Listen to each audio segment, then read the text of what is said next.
Alam mo, kahit paulit-ulit yung ipagpilitan na kasya ang 500 sa Noche Buena o 600 per day sa manggagawa o 64 pesos per day para sa pagkain, you are still not getting the point.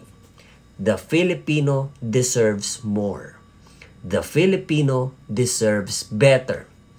Bakit natin ipagpipilitan na kaya nating mabuhay sa minimum? Bakit ayaw nating i-push na maging mas masagana ang mga pamilya? Magkaroon ng mas magandang oportunidad sa trabaho ang manggagawa. Magkaroon ng disenteng tahanan ang mga nasa laylayan. Kasi mas makokontrol natin ang mahihirap kapag umaasa sila sa ayuda. Mas nadidiktahan natin ang buhay nila kapag kontrolado natin ang pagiging mangmang nila.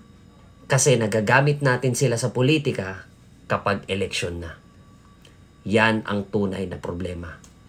Imbis na mag-focus tayo sa kabuhayan, nakatutok tayo sa bigay-awa. Imbis na bigyan natin sila ng mas maraming kaalaman, mas gusto natin na mukha silang timawa. Tapos magtatanong kayo kung bakit ang hirap ipaglaban ng bansang ito. Mahirap ipaglaban ang Pilipino kapag yung dapat nakikipaglaban, puro katarantaduhan lang ang motibo. Time.